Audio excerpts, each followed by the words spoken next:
Bienvenue sur Africa 24 en cette journée spéciale de prestation de serment du président de la République, Paul Biya, réélu au thème du scrutin du 12 octobre 2025 avec un score de 53,66% des voix. Au-delà du protocole, cette investiture pose une question clé: continuité ou renouveau pour répondre aux défis politiques, économiques, sociaux, sécuritaires. Cette émission d'Africa 24 met en lumière les enjeux et les signaux attendus d'un pouvoir qui se veut garant de stabilité dans un contexte sous tension. Et pour analyser ces enjeux, nous sommes en compagnie du professeur Claude Abbé, qui est sociologue. Bienvenue sur le plateau d'Africa 24. Merci, et merci pour l'invitation. Nous avons également l'honneur d'accueillir sur ce plateau d'Africa 24 Paul Atchang, analyste politique. Bienvenue sur... Merci beaucoup Africa 24 de m'avoir. C'est un honneur pour m'avoir sur ce plateau aussi, de partager avec un sociologue. C'est vrai que c'est une science sociale entre la politique et la réalité du quotidien. Je vous propose, avant de rentrer dans le vif de cette émission, de suivre ce portrait du président Paul Biya fait par la rédaction d'Africa 24. Réélu à l'issue du scrutin du 12 octobre 2025, le président Paul Biya réaffirme son engagement à conduire le Cameroun sur la voie de la paix et du développement. Depuis son accession au pouvoir en 1982, suite à la démission du président Amadou Ahidjo, Paul Biya a marqué l'histoire contemporaine du pays par sa vision de la stabilité, son attachement au dialogue et sa capacité à préserver la cohésion nationale dans un contexte régional souvent troublé. Sous sa gouvernance, le Cameroun a connu d'importantes avancées. Le développement des routes, avec un réseau routier passé de 800 km en 1982 à 10 700 km en 2025, des infrastructures structurantes comme le port en eau profonde de Kribi, le lancement des projets d'exploitation de mines, fer. Or, la mise en service des barrages hydroélectriques comme Lompangar, Memvele ou Naktigal avec ses 420 MW qui renforcent l'accès à l'énergie, sans oublier les investissements dans les télécommunications, la décentralisation et l'éducation. Depuis son arrivée à la tête de l'État, et je vous ai parlé de Pour le libéralisme communautaire, qui est son ouvrage de référence, il y a toute une programmation et de sa vision et de son action politique qu'il est en train d'implémenter, et évidemment avec l'accompagnement des militants, des soldats et des lieutenants que nous sommes. Mais le nouveau septennat s'annonce tout aussi décisif. Le président place ce mandat sous le signe de la grandeur et de l'espérance. Grandeur d'un Cameroun fort et respecté, espérance d'un peuple confiant en son avenir. Les attentes sont grandes: création d'emplois pour les jeunes, amélioration de l'accès à l'eau potable, amélioration du pouvoir d'achat, de l'accès à l'électricité et des soins de santé, renforcement du pouvoir d'achat, modernisation de l'administration publique. Ce septennat de grandeur, ce septennat de l'espérance. Grandeur en ceci que, oui, le chef de l'État est un président qui promeut la grandeur et l'excellence. Sur le registre diplomatique, le président Paul Biya a cultivé une ligne d'équilibre, ouverte aux partenaires traditionnels comme aux émergents, attentifs à la paix dans le golfe de Guinée, au climat des affaires et aux grands chantiers continentaux. Cette constance a donné au Cameroun une voix écoutée en Afrique et à travers le monde. Pour ses soutiens, le président Paul Biya demeure l'architecte d'une continuité rassurante, méthodique et agissant toujours avec une prudence stratégique.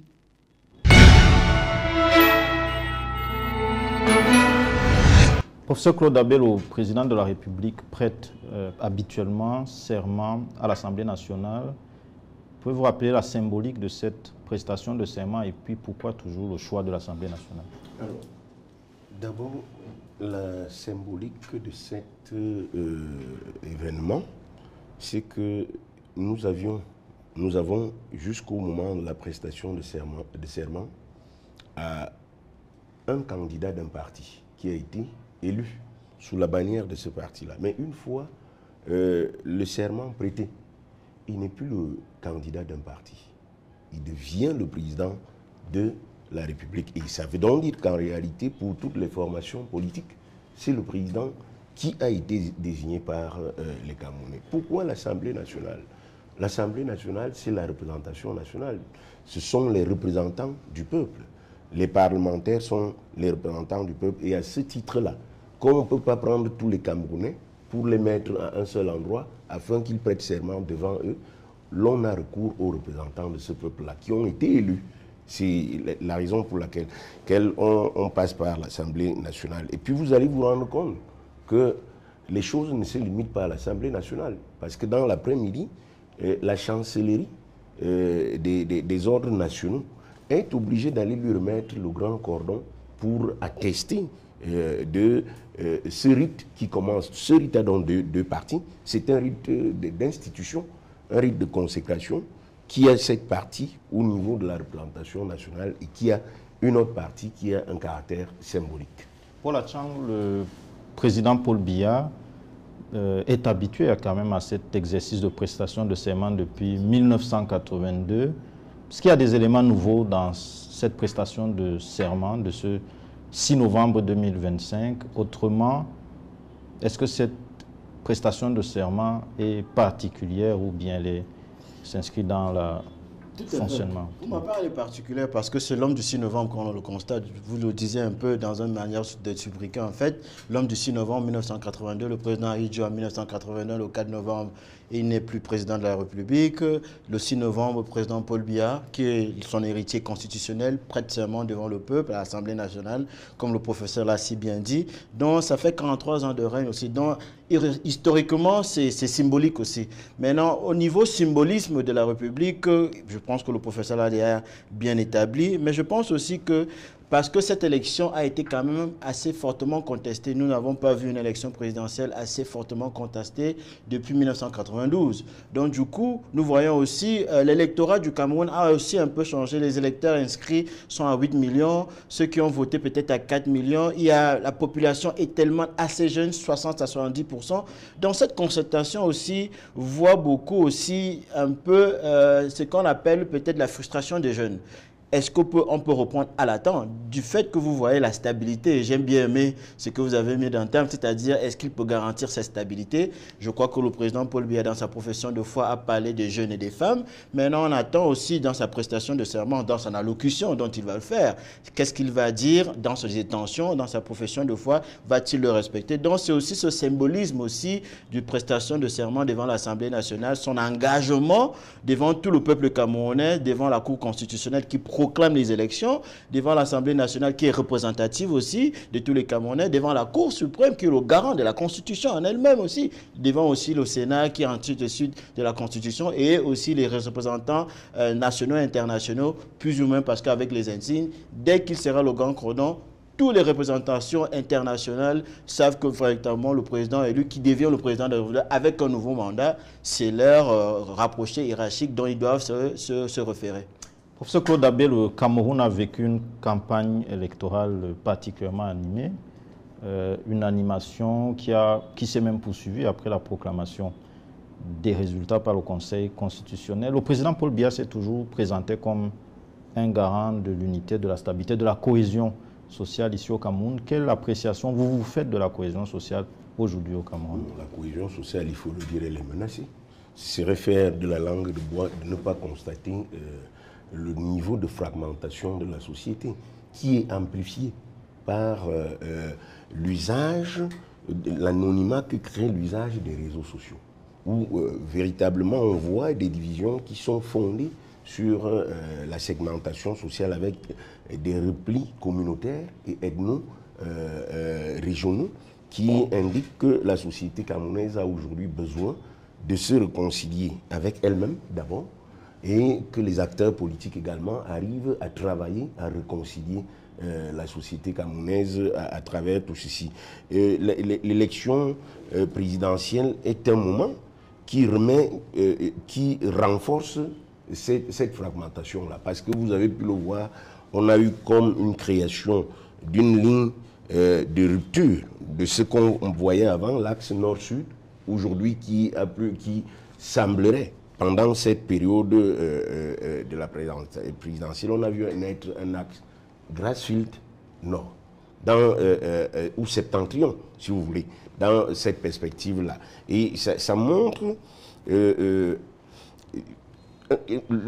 les usages que les uns et les autres peuvent faire de leurs appartenances primordiales dans la scène politique. Et c'est pour le regretter qu'en réalité, si on peut user de l'appartenance communautaire sur le terrain de la politique, il ne faudrait pas que ça devienne une question qui peut créer des divisions de manière à ce que le peu d'éléments qui réunissent les Camerounais ils ne se reconnaissent plus comme étant appartenant à une même nation.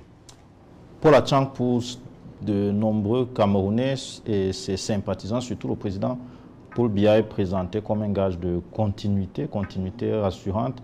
Mais les Camerounais attendent des résultats concrets dans le domaine de la lutte contre la vie chère, la création des emplois, le développement régional. Est-ce que vous pensez que ce nouveau mandat peut permettre de répondre à ces aspirations-là? Je pense aussi que ce nouveau mandat, que certains aussi, il faut le dire, pensent que c'est un mandat transitionnel, a pour option, et option urgente aussi, de répondre à ces attentes, en fait. Parce qu'on ne peut ne pas le répondre, parce que ce que vous demandez là, c'est sur les politiques publiques. Certains pensent peut-être aussi qu'il y a eu un vote de sanction, pas totalement un vote de rupture avec le président Paul Biya, que je le réitère, est quand même toujours très populaire. Mais peut-être il y a un vote de sanction. Qu'est-ce qu'une vote de sanction pour le dire? Je pense que l'interprétation peut être variable. Maintenant, les attentes en termes de politique publique, de la réponse de son Excellence Paul Biya envers la restructuration, la redynamisation aussi des politiques publiques, c'est-à-dire en termes d'efficacité. Est-ce que ces politiques publiques, est-ce que les hommes qui sont mis à la tâche pour résoudre ce problème de politique publique sont-ils capables? Donc je pense que ça, c'est beaucoup des attentes que les Camerounais veulent savoir pour des jeunes sur l'emploi, sur peut-être la plupart des autres Camerounais, l'infrastructure routière, l'infrastructure en globalité aussi, l'électricité dont on en a parlé. Est-ce qu'on a les capacités? Je pense que le Cameroun en a. Au niveau de l'économie, import-substitution, je pense qu'on en a. En termes de la décentralisation, l'évolution des compétences un peu plus rapidement, avec aussi les fonds qui doivent être dévolus à ces localités compétentes. Je pense aussi que c'est certaines questions clés que ce mandat va reprendre. Je pense qu'on attend, c'est ce qui est attendu en fait de ce mandat de son Excellence Paul Biya, et dont nous attendons aussi, peut-être aussi à la question constitutionnelle de l'amélioration peut-être du code électoral quant à l'interprétation variable aussi de certaines dispositions de l'article du code électoral. Pas pour certains acteurs du processus électoral, hein, pour tous les électeurs. Dans la profession du foi du président Paul Biya, il a parlé d'un meilleur statut pour l'opposition. Il parle aussi pour des jeunes ou des femmes. Donc l'attente est grande pour ma part. Nous allons voir d'ici les 100 jours. Normalement, quand un président de la République prête serment, il y a une attente de 100 jours pour voir ce qu'il va faire. Professeur Claude Abbé, la méthode du président Paul Biya qui consiste à gouverner en ménageant les équilibres internes peut-elle être toujours une solution pour répondre aux défis que vit le Cameroun? C'est un des leviers sur lesquels il devrait jouer. Et lorsque je vous disais tout à l'heure qu'il y a une fragmentation, c'est un levier qui peut aider justement que tous les Camerounais se reconnaissent dans le pouvoir qui va se remettre en place à partir de la prestation de serments. Il est important et intéressant de maintenir ces grands équilibres et même d'élargir. D'élargir pour que, surtout, il y a un élément de surcroît. La jeunesse se sent marginalisée, elle se sent exclue de tout le jeu politique et estime être tout simplement ces militants qu'on peut mobiliser pour aller défendre le moment venu son électorat, mais une fois que les candidats sont élus, on ne ressent plus ces éléments-là. Moi, je voudrais dire au docteur Atchang qu'en réalité, ce en face de quoi nous nous trouvons, c'est bien un vote punition.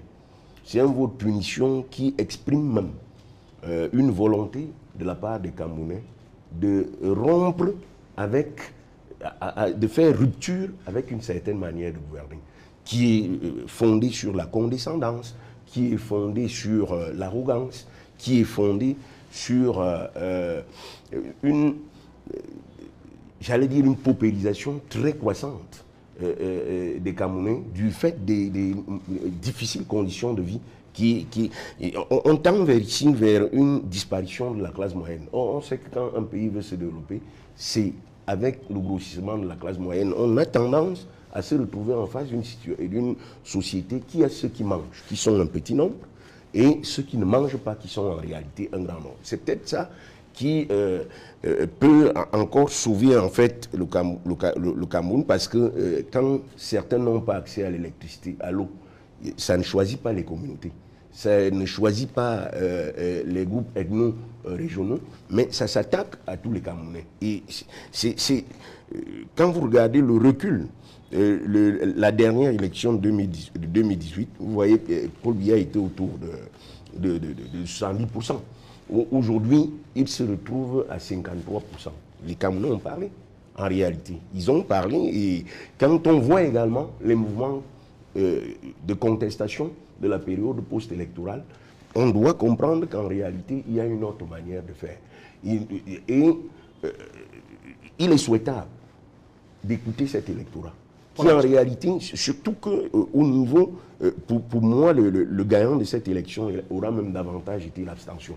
Il est important d'écouter ce que les Camerounais ont voulu dire et ce qu'ils ont dit pour véritablement être certains qu'un certain nombre de défis et d'enjeux de ce mandat soient réalisés.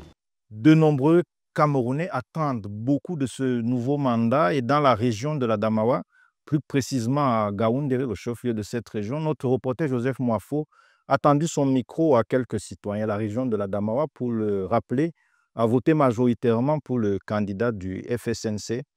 Et là-bas, les citoyens fixent aussi leurs priorités. Suivons leurs avis dans cet élément de Joseph Moafo.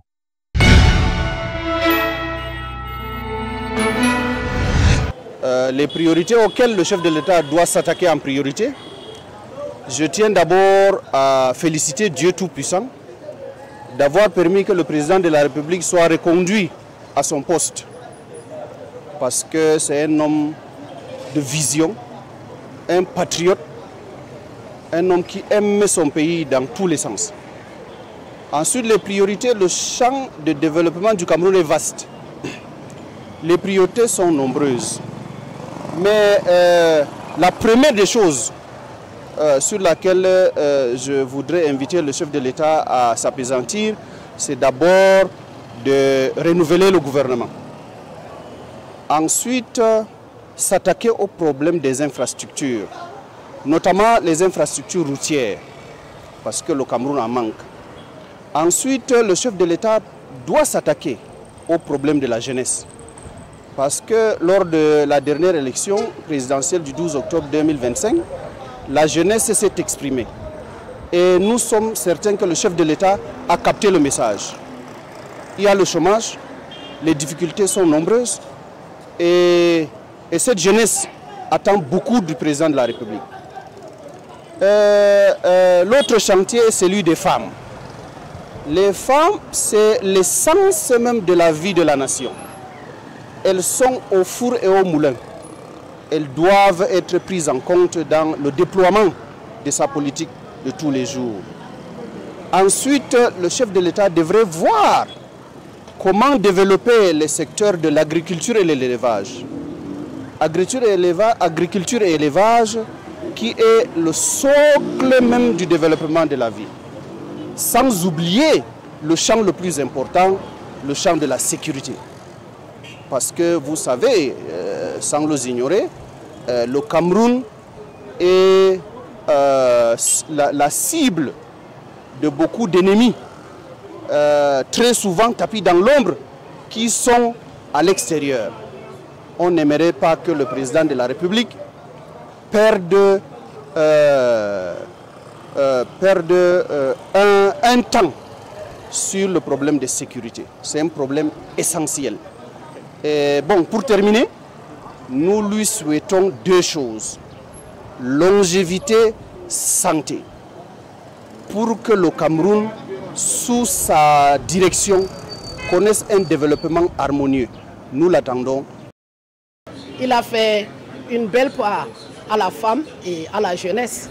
Et j'attends de lui, en plus du pourcentage de femmes représentées dans les sphères de prise de décision, que ce nombre soit de plus en plus augmenté. C'est tout ce que moi je peux dire. Alors quel est le message que vous envoyez en direction du chef de l'État aujourd'hui? Mon message, c'est un message de félicitations, d'encouragement, qu'il continue dans la même lancée et qu'il pense davantage à la femme. La femme, elle est au centre de toutes nos préoccupations dans la société. Merci madame. C'est parfait. Oui, les priorités sur lesquelles le chef de l'État devait s'attarder, certainement il a pu énumérer quelques-uns, mais nous on aurait souhaité aussi encore un concours comme genre recrutement de 25 000 ou 50 000 jeunes, comme par le passé, pour résoudre ou bien répondre un peu au sous-emploi de la jeunesse. Certes, beaucoup ont été énumérés par le chef de l'État dans le sens des préfinancements, des appuis aux petites et moyennes entreprises, l'ouverture du cycle doctorat dans les universités, beaucoup de choses, mais aussi on attendait aussi un vaste recrutement, soit disant même 50 000 jeunes pour divers ministères. Le message que j'adresse en direction du chef de l'État en ce moment, c'est un message de fierté. D'abord, nous sommes très contents de sa réélection à la tête de l'État du Cameroun. Et en même temps, nous savons aussi en ce moment précis qu'il n'y a pas mieux que lui pour être à la tête de l'État du Cameroun. Un autre message, c'est que nous souhaitons que le chef de l'État soit plus proche de la population.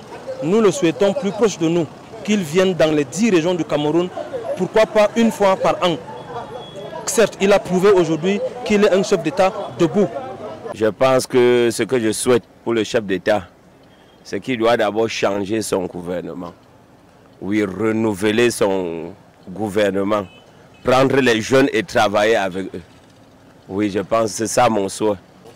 Bon, ce que je peux encore souhaiter au chef de l'État, c'est longue vie et que le bon Dieu, que le Seigneur, le Dieu Tout-Puissant, qui a permis qu'il prenne encore le pouvoir, cette fois-ci lui accorde les moyens, que ce soit spirituellement ou même physiquement, de pouvoir tenir cette charge. La première priorité que le chef de l'État doit se consacrer, c'est la question des infrastructures routières dans notre pays. Nous sommes un pays qui doit aller vers l'émergence, mais la direction prise par le pays n'augure pas, parce qu'il manque véritablement des routes dignes d'un pays qui se veut émergent. Et pour cela, le chef de l'État doit s'y attaquer, doit mettre sur pied un vrai programme de développement, de construction des infrastructures routières. Nous avons beaucoup de pays de l'Interland. Il faudra que nous pensions à ce qu'il y ait une autoroute entre Douala et Bousséri, entre les régions du nord-ouest, entre Douala jusqu'au Nigeria, le désenclavement, une création, la construction d'un pont entre la Benue et la Benue, entre le Nigeria et le Cameroun. Bref, le désenclavement de tous les bassins de production agricole du Cameroun. C'est le point, la priorité absolue du président de la République qui doit s'y engager dans les prochains jours.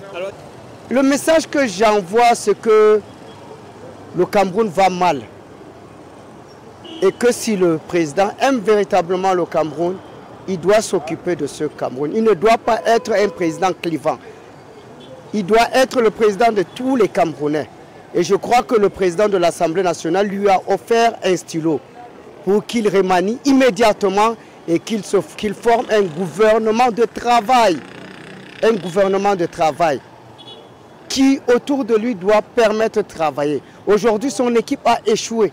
Nous n'avons pas eu de bilan du septennat de 2018 à 2025. Il est l'urgence, il est primordial pour lui d'avoir une équipe qui doit travailler. Nous avions attendu un bilan, il n'est pas venu. Mais aujourd'hui, je crois que M. Kavayege, en tant que chef traditionnel, en tant que patriarche, lui a fait passer le message que le peuple camerounais attend de lui. Une reconstruction de son équipe à fond, à 100%. Une nouvelle équipe avec des nouveaux visages, des jeunes et des femmes qui ont l'amour du travail du pays et du travail. Parce que celle-ci, son gouvernement actuel a échoué. Paul Atchang, est-ce que parmi les premières décisions du président de la République ou les premières actions qu'il devrait poser après cette investiture, est-ce que un réaménagement profond du gouvernement est souhaité? En sciences politiques, un réaménagement profond peut aussi changer beaucoup de choses parce que ça peut ralentir aussi les politiques publiques. Je pense qu'un réaménagement peut-être, ça dépend, mais il faut des décisions fortes de mise en œuvre. Parce que pour ma part, c'est des décisions fortes de mise en œuvre avec des compétences fortes dont on a besoin pour rectifier peut-être aussi les politiques publiques qui n'ont pas marché. Parce que c'est un nouveau mandat. Dès lors, le président de la République peut faire peut-être une révision de l'ancien mandat, ce qui n'a pas marché, pour améliorer dans ce nouveau mandat. Est-ce que c'est une voie de punition pour mon très grand frère cher aîné? Je pense que c'est un peu sévère, mais il a le droit de le penser parce que dans certains bastions électoraux, ils étaient contre, ils étaient avec la rupture, avec ce système gouvernemental. Mais pour ma part, je pense toujours que punition, c'est un peu trop sévère parce que punition veut dire pour les insérer par le candidat et le président élu. Je pense que c'est aussi peut-être une sanction. La punition ici, si vous me permettez de préciser, la punition ici, ce n'est pas punition face à l'homme Biya. Parce qu'il me semble qu'il gère avec un certain nombre de collaborateurs. Le présentateur indique ça. Aujourd'hui, il est clair que dans l'opinion publique, il y a un certain nombre de visages que les Camerounais ne veulent plus voir. Je ne citerai pas les noms ici, mais en se regardant dans un miroir, le pouvoir lui-même sait quels sont les visages que les Camerounais ne veulent plus voir. En sciences politiques, je n'aimerais pas pointer des doigts, mais je dirais quand même un leader, c'est un leader. Parce que si on impute peut-être des fautes à des membres d'un leadership, ça veut dire que ça revient au leadership ou au leader en lui-même de faire des changements. Donc je me dirais peut-être aussi, je dis oui, le mot punition peut être interprété en telle sorte aussi, mais je pense qu'aussi c'est un peu sévère parce que nous donnons quand même un peu de foi à la profession de foi qui est mise en place par le président de la République pour voir dans des décisions fortes de mise en œuvre. C'est pour ça que je précise, parce que il y a des décisions fortes qui en ont besoin, qui doivent être faites dans les 100 jours à venir, et le président de la République doit être capable de les faire. C'est une attente aussi par la jeunesse, une attente aussi par diverses classes sociales et diverses communautés qui ont vécu peut-être aussi des difficultés dans l'ancien septennat. Donc pour moi, est-ce qu'il y avait des sanctions? Ça peut être interprété différemment, je pense peut-être oui. Est-ce qu'il y a des punitions? Je pense peut-être pas encore parce que le président élu est toujours Paul Biya. Est-ce qu'il a ce fardeau en lui-même maintenant de mettre en œuvre avec des directives, avec des personnes compétentes, avec des compétences capables aussi de mettre en œuvre ces politiques publiques aussi, hein, et en termes d'économie et de développement d'import substitution, améliorer aussi au niveau de la Constitution l'interprétation aussi du code électoral, la sensibilisation et l'éducation, parce qu'on a aussi vu quelque chose dans les crises post-électorales. Ce n'est pas ce qui était inscrit qui manifestaient. Hein. C'est-à-dire, vous pouvez avoir une manifestation pacifique, mais ça tourne à autre chose. Donc, il y a une sensibilité, il y a une citoyenneté, il y a beaucoup de choses à faire. Donc, c'est pour cela que je prends des décisions fortes sont en attente. Là, je suis quand même d'accord avec mon grand frère, le professeur. La punition, je ne pense pas encore, mais il y a eu vote de sanction, peut-être punition, dans certains bastions électoraux qui ont, franchement, peut-être, je le dirais, des clivages très forts vers un candidat. Une sanction est une punition. Est-ce que nous sommes d'accord, au moins pour cela? Une sanction est une punition. Parce qu'en fait, ce sont les gouvernants, c'est la classe gouvernante qui est allée faire campagne pour le candidat Biya. C'est la même classe gouvernante qui a reçu les résultats que nous avons vus, c'est-à-dire qu'environ la moitié de l'électorat ne s'est pas déplacé. Ce qui montre en réalité que ces gens ne leur inspirent plus une certaine confiance. Deuxième chose, c'est encore le même électorat qui, pour le nombre qui a décidé d'aller effectivement remplir le devoir civique, qui a donné pratiquement au coude à coude, hein, parce que si on devait réunir toute l'opposition et le résultat du candidat Biya, vous allez vous rendre compte que l'écart est juste de 5 à 6%. Ce qui veut dire ce que ça veut dire. Professeur Claude Abbé, il y a depuis la proclamation des résultats, et même peu avant, il y a eu une contestation post-électorale. C'est vrai, nous sommes dans la capitale Yaoundé, où il y a la sérénité, mais il y a dans d'autres villes, il y a encore des troubles. Comment vous entrevoyez l'issue de cette crise-là? À mon sens, il parlait tout à l'heure des actes forts. Je parlerai plutôt des actes de rupture. Parce qu'en réalité, il faut écouter le cri profond des Camerounais. Les conditions de vie des Camerounais sont totalement détériorées. Les gens n'ont plus un désir, un rêve d'autre chose. Et les gens, au quotidien, vous disent, tel que nous sommes gouvernés, ça ne va pas, ça ne nous permet pas de vivre comme on veut. Et vous voyez, le pouvoir d'achat des Camerounais est pratiquement réduit à rien du tout aujourd'hui. Donc, à mon sens, il y a un acte véritablement de rupture qu'on doit pouvoir faire vis-à-vis de ça. En essayant d'améliorer soit les salaires ou travailler à ce que l'inflation soit réduite. Et là-dessus, parce que la vie, elle, a continué à s'enchérir pendant que le pouvoir d'achat lui est resté stagnant. Il y a la question de la lutte contre la corruption. L'opération Épervier semble être aujourd'hui en arrêt. Or, la Chambre des comptes a fait un certain nombre de rapports dans Covid, dans la CAN, qui aujourd'hui, le peuple regarde le chef de l'État en lui demandant « Qu'est-ce que vous faites de ces rapports ?» Est-ce que c'est uniquement des rapports pour rester dans les tiroirs? La loi électorale qui justement a causé le fait qu'on arrive à...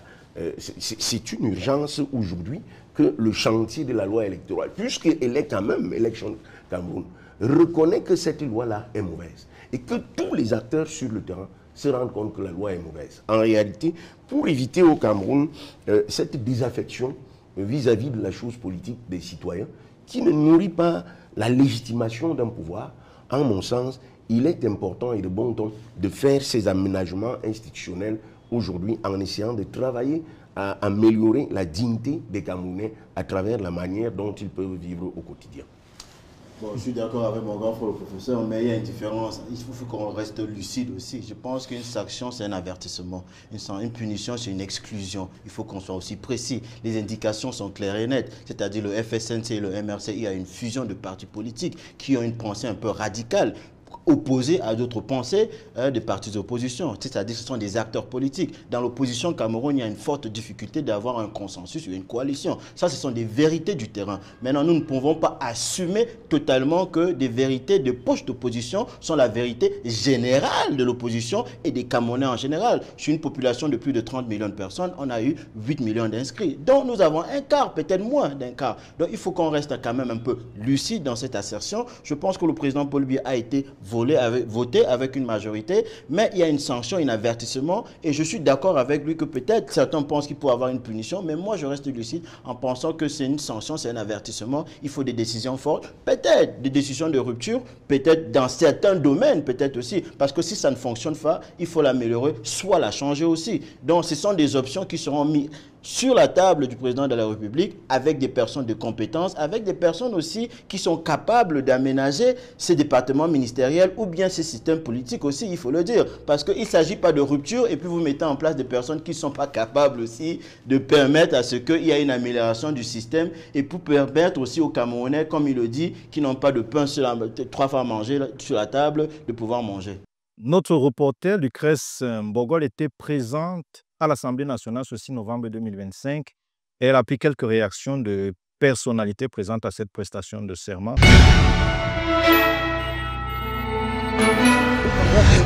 Nous lui adressons nos félicitations, mais il doit prendre en compte les souffrances du peuple et mettre en œuvre des mesures fortes pour améliorer leurs conditions de vie, car c'est une question majeure que personne ne peut nier.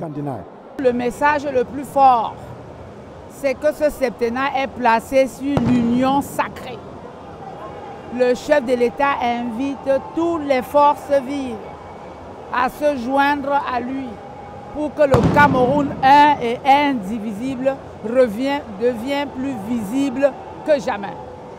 Je suis très content et j'invite les Camerounais à bien écouter et à bien décrypter le discours du nouveau chef d'État. Nous allons nous remettre au travail, nous allons écouter les messages qui nous viennent de la base électrice, et nous allons remonter la pente.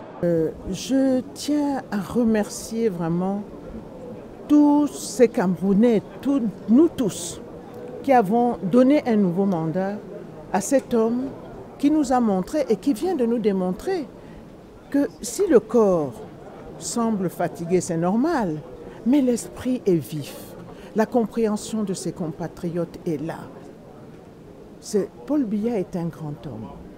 Peut-être que parce qu'il est avec nous, nous n'avons pas encore saisi cela, mais je crois que l'histoire retiendra que oui, ça a été un grand homme et ma fierté à moi, c'est d'avoir pu connaître cet homme, d'avoir vécu, d'avoir d'être incarné avec lui, car il y a de grandes choses qui arrivent pour le Cameroun et il est encore là et solidement là. Je vous propose un dernier tour de table. Le professeur Claude Abbé, le mandat dure 7 ans. Il y a des commentateurs de l'actualité du Cameroun qui estiment qu'il pourrait y avoir une interruption du mandat à la volonté du président Paul Biya. Est-ce que c'est plausible selon vous et quel scénario de succession entrevoyez-vous? Connaissant l'habitus gouvernant du président de la République, il ne faut pas compter sur une rupture du mandat volontaire avec lui. Vraiment, au niveau de son habitus, nous n'avons pas une impression, depuis la période de février-mars 2008, qui a vu le Cameroun faire la levée de la limitation des mandats présidentiels. Nous n'avons pas une impression qu'il y a une volonté de rester d'abandonner ou d'interrompre un mandat en cours. Donc, de mon point de vue, il faut plutôt envisager ce mandat comme étant un mandat où, et c'est là l'une des grosses difficultés que ce mandat pourrait avoir. Il pourrait y avoir un renforcement des compétitions entre ceux qui rêvent remplacer le président Biya. Et c'est pour cela qu'il serait bon ton d'essayer de faire émerger des visages nouveaux qui n'ont pas à cœur nécessairement de remplacer le président de la République, mais qui ont à cœur de servir le Cameroun afin d'accompagner quelqu'un qui les aurait appelés dans le cadre d'un mandat et donner la possibilité à assainir les normes et le jeu institutionnel pour que, le moment venu, il puisse y avoir une compétition qui est saine, qui est transparente, avec des élections crédibles, et que les Camerounais arrivent à choisir eux-mêmes celui dont ils ont besoin. Il s'agit d'un peuple qui est majeur. Paul Achang. Pour moi, il faut être lucide. Je pense que le président Paul Biya a beaucoup d'expérience, il faut le dire. Et il a beaucoup d'expérience au niveau de la diplomatie. Il y a beaucoup de sous-entendements que souvent, la plupart de la classe politique camerounaise, et surtout la jeunesse camerounaise, qui est très panafricaine, il faut le dire, ne veut pas, c'est-à-dire d'intimidation par peut-être ce qu'ils peuvent dire des colons. Je pense qu'il y a beaucoup d'enjeux, plus ou moins dans ce nouveau septennat. Il y a ça, il y a l'économie, il y a aussi le développement. Et comme il le dit aussi, je pense que globalement, il parle des compétences.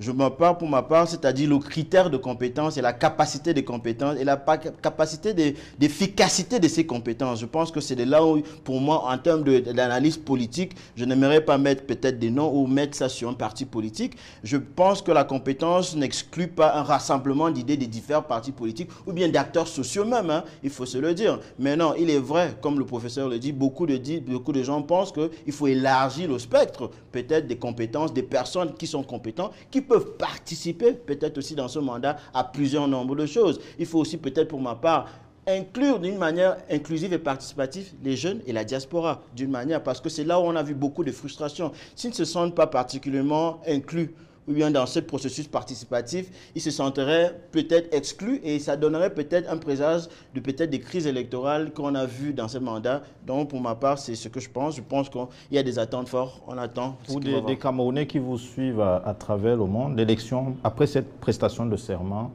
est-ce qu'on peut dire que la page de l'élection présidentielle du 12 octobre 2025 est définitivement fermée? Non, pour ma part, elle est tournée. Elle est tournée.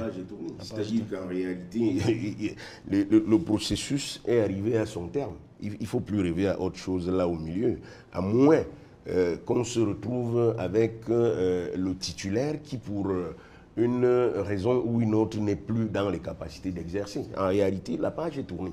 Il faut que les Camerounais le comprennent qu'aujourd'hui, il faut penser à... Il y a des échéances électorales qui se préparent, les législatives et les municipales, que ceux qui sont les acteurs politiques, qui ne sont pas là pour se servir du Cameroun, mais qui veulent servir le Cameroun, à mon avis, ils devraient tous se tourner vers ces éléments-là, le saut dans l'incertitude, dans l'incertitude avec les villes mortes et autres. Il serait bon que les Camerounais se mettent dans une sorte de politique du Caire, où il doit prendre soin du Cameroun, plutôt que de faire signer le Cameroun tel qu'on est en train de le voir. Nous vous remercions, professeur Claude Abbé, Paul Achang, d'avoir honoré notre invitation. Nous vous remercions également d'avoir suivi cette émission spéciale consacrée à la prestation de serment du président de la République du Cameroun, Paul Biya. Bonne suite des programmes sur Africa 24.